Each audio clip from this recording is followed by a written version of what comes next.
Hello, welcome to the Kentucky Valley Educational Co-op's The Holler. We are here today to talk about fractions and how we use fractions in everyday life. My name is Stephanie Kidd. I'm a math consultant here at KVEC. And I'm Danny Vance, a CTE consultant and a Build It Forward consultant. So, Danny, I have a couple of questions. I know that you've worked in carpentry all this time, and you've done a lot of things, right? Mm-hmm. And so, and you build all the time, so you're using algebra, I'm sure you're using geometry, those kind of things, even volume, correct? Right. Well, I'm involved with the tiny house builds, and that takes carpentry, it takes electricity, plumbing, and a lot of different numbers and values go into building one of those things for sure. Okay. So you get kids, I'm sure, at times that really don't understand fractions. Is that correct? Absolutely. And so what's the first thing that you start teaching them? Well, you just have to break it down. We deal a lot with, as you can see a picture here of a tape measure, we deal a lot with rulers and measuring different things. So you have to break down a ruler or tape measure for a student, and that is fractions. You talk about halves, fourths, eighths, and even down to sixteenths on one of these rulers. So. Okay, so when we start talking to our kids about fractions, we talk about, of course, the whole, the number as a whole. Mm-hmm. And so, of course, the whole is the one, and then what happens with that and what's inside of that fraction. Right. So it's very similar, correct? I mean, Right. with what we're doing. We just apply, at some point we apply this learning in a different method. When you're cutting a piece of wood that has to fit in a certain spot, it's got to be pretty accurate. Mm-hmm. With framing or whatever, you can be off maybe an eighth of an inch or whatever, maybe up to a quarter of framing, but you get into finish work, it has to be really accurate down to the 16th to fit well and look good. Yeah, especially like in corners and things like that if you're doing Absolutely. trim, right? Oh, yeah. yeah. Because you don't want to leave it. You don't want a gap. Yeah, we don't want to leave So precise measurement's what it's all about. It comes down to that, and you really need to learn how to read a tape measure. Okay, so if I'm teaching a student to read this tape measure and I'm really wanting them to be very precise, sometimes kids get a little confused by the tick marks. Right. So how would I go about doing that? Well, as you can see by the tape measure we have here, this is kind of a cheater tape measure that we would call it. Every one doesn't look like this either. This one actually has the inches, and it gives you the little cheats on the side. It has the eighths, the fourths, 3/8, half, 5/8. It's broken down to the eighths. So somebody that had trouble reading a ruler could use one like that and get by a little better, but not every ruler is made like that. You get into some other type rulers. I've got this one here. Let's lay that out here. Like that one. See, it just has marks. So it's really hard to teach a kid from that one right there, but they need to learn that one because when they go to industry, this is the one they're going to see. Now let me show you, leave that one laying there. Oh, okay. One way you can break these down for kids is to start with obviously, here's a mark we're looking at that 1 inch space right there. So the whole thing is 1 inch. If you slide this down and see one mark in between there, if you divide that evenly, you have 2 halves. So that big mark in the middle is the 1/2 inch mark. If you slide this on down a little more till you see 2 more marks come in there, you could divide that inch down into 4 equal spaces. If you count across there, it goes 1, 2, 3, 4. So each one of those marks are the fourths. Slide it down one other notch, and you'll see 8 even marks through there. So 1, 2, 3, 4, 5, 6, 7, 8. It's divided into 8 equal parts. So each one of those marks would be 1/8. So to me, that's why they stagger these marks that way. You have the halves here, fourths here, and the eighths here.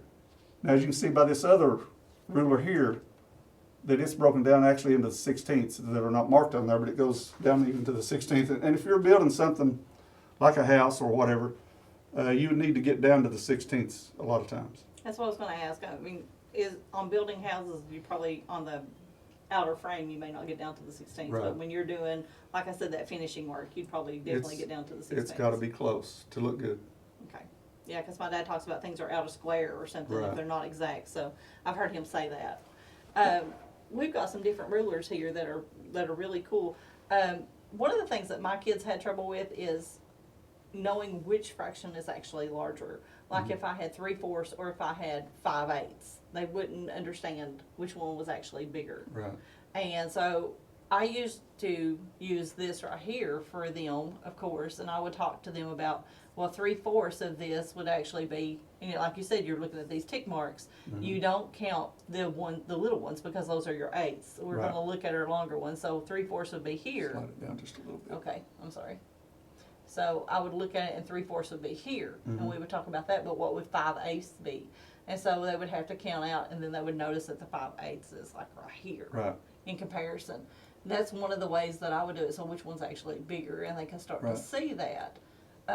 It's a pretty For tough kids. concept, but you know, if you look at this other tape measure in here, that'd be real easy, because the 5/8 comes Yeah. before the Right. 3/4 right here.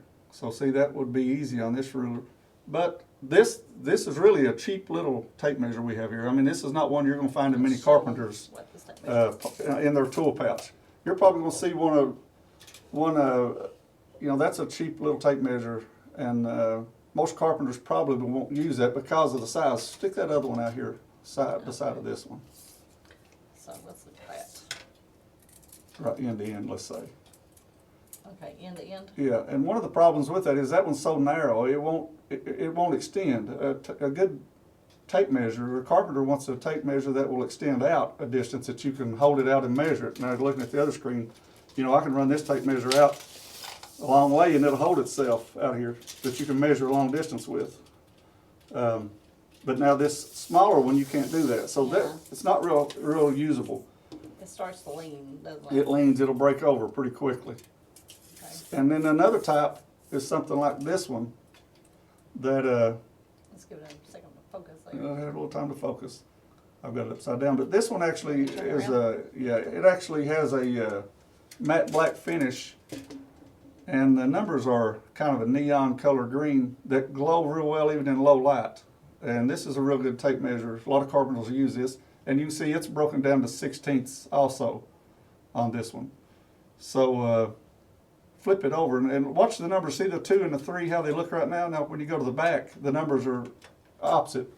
One's used for horizontal measuring, and then if you're measuring up and down out of a corner, you can use these numbers on the back. So this is a really good tape measure to use for construction. But again, you don't see the eighths and the fourths and the halves and all that marked on it because they're assuming that you know how to read this. You've got to know how to read a ruler to use this type of ruler on the job. Now, I have a question, because I've seen this happen a lot with, like I said, my father likes to build, so I've watched him.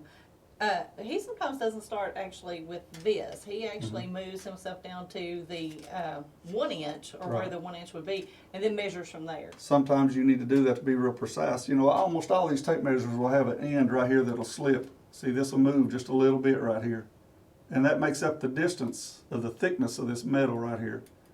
So if you're measuring up against something, that pushes in. So it should be pretty accurate, but if you're measuring over the edge of something, this will slide out like that and give you the distance, the thickness of that. All tape measures will do that. But like you said, sometimes the carpenter that really wants to get it exactly right will move maybe over and start their measurement on the 1 inch or the 2 inch to be able to get exactly on that line. Yeah, I've watched him do that, and then he just, of course, takes the amount away if he's having to actually Right. pull it on to the wood. But And the old saying is measure twice and cut once. Is that Oh, what it yeah, says? yeah. So sometimes you start taking away and adding, it can get confusing unless you a carpenter like he is, I'm sure, and you've done it for a long time. let's look at this one, because it's a little different too. So if we're talking Okay. about this, like I said, I know we use the imperial system, and everywhere else uses the metric system, and you said this one actually has metric involved, correct? Yeah, it does. Again, this is a small tape measure, but it's pretty handy in some applications in that it has standard measurements on the one side here, and then it has the metric on the other side over here. So this one tape measure, you could measure anything with it, metric or standard. I kind of like the metric sometimes when I'm doing things, but the cool thing about this one is, like, it starts at 10, if we notice here, and then it goes to Right. 1, so Right. it's actually 11. Right. But and just keep on going. So, and then again, this would be great for my kids if I'm teaching place value, and I wanted them to understand 20 is 2 10s, and then one more would be 21. Right. This would be a great way to do that. I mean, I was just thinking other ways I could use this in my classroom, but this is wonderful, and You I know, really like that. I'm a diehard American, obviously, but you know, if I ask a kid to say, give me to add 5 1/4 inches to 7 1/3 inches, that's pretty complicated. It is. But if you did it all in metric, it'd be really easy. You're just adding two numbers together. Yes. If you get down to the millimeters. So, the metric system probably would be easier as far as teaching somebody how to use a measuring device. But, we're in America, so we use the standard measurement system. So you were talking about adding those together, and do you have any tips for kids who are trying to add those? Good luck. We can't do that. It's tough, I mean, I'm an old school kind of guy. We always did the common denominators, and you get everything where it will convert that way, and then add the equal values and that kind of thing. But you're the math specialist. Why don't you show us how you I would? was just talking about if a child's looking at 1/4, and let's just say that's Zoom what it they're out. looking at. No, it's good. I think I can write where it needs to be. Maybe, yeah. Let's just talk about 1/4 and 1/2. Oh, can't get 1/2 in there. Let's talk about 1/2 here then. And 1/2. What do I know about that 1/4 compared to 1/2? It's smaller. It's smaller, but what else do I know? How many of those? But does it some take people to may get not to know that 1/2? it's smaller. Like you said a while ago. That's why we had to have experiences. Right. And for my kids, what I'm going to do is I'm going to give them as much experience of tearing something up into 1/4 sections and making sure they understand it's equal. If we look at this ruler, which I want to look at real quick, I notice that all these tick marks here, they're all equal distance apart. Right. And that's a big thing that kids don't understand sometimes with fractions, is that they have to be equal. Right.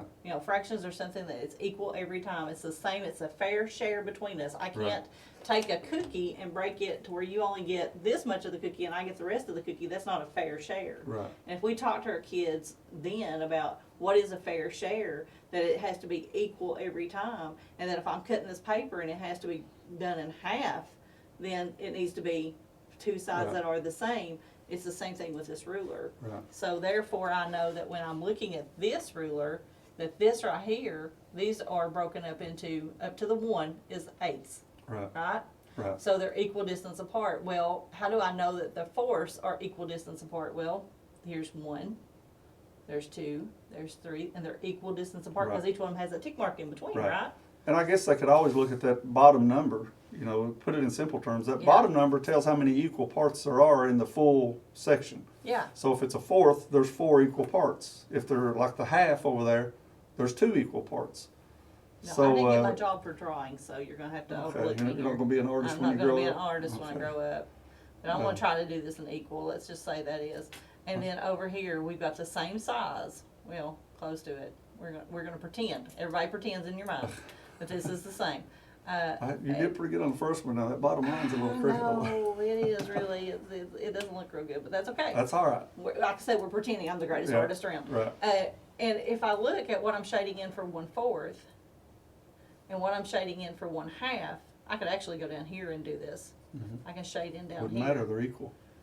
So, yeah, that's right, they're equal. So if I move this over here, right, if I move this over here and we start talking about these kind of things, 1/2 plus 1/4, and I shade this in, actually, how much is shaded in? 3/4. 3/4 of it. So 1/4 plus 1/2 is 3/4 when we start talking about things like that, so they can start seeing it Right. a little easier. But I think that many times we do so much of this drawing part that we don't relate it back to the ruler section of Right. it, and that's a problem. Right, and I guess that's why I tried to show this division on this tape measure earlier. When you cover that up and you can see those certain sections right there, like that one's in 4 equal parts.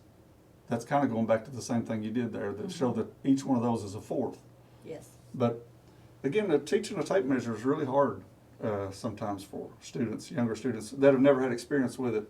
And then the problem, it's not really a problem, it's a challenge with these kids in one of these tiny houses is, you have to get this concept out of the way before you start cutting boards to build this tiny house. Yeah. So it's a tough project or process for those teachers building these tiny houses. And I'm sure there's been a time when you've been like, I need a 1/2 inch and then 5/8 added to that. Right. So how does that student in their head go, what is that? Well, if I know 5/8 and a 1/2, if I know that 5/8 is, let's say, 1/2 and 1/8 left over, because I know that in my head, I've seen this enough on the ruler, then I can say a 1/2 and a 1/2, that's a whole, and I've just got 1/8. Right. Do you see? Yeah. I think that would be so good for our kids, and I think that's what we as teachers need to incorporate all the time in there and let them see this on the number line and build from that. Right. The one application I can think of in a tiny house where you would need to do things like that is like when you stud a wall, you're typically you're on 16-inch centers or 24-inch centers for your studs. Mm-hmm. Well, you know, to find the center of that stud, sometimes if you measure to the edge of the stud, you know, the stud's 1.5 inches wide, you'd have to add 3/4 of an inch to that measurement. So you would need to know that half of that stud, it's 1.5 inches wide, is 3/4, so you might need to add that to any value you're trying to get along the wall. So knowing how to convert those fractions is very important when it comes to building.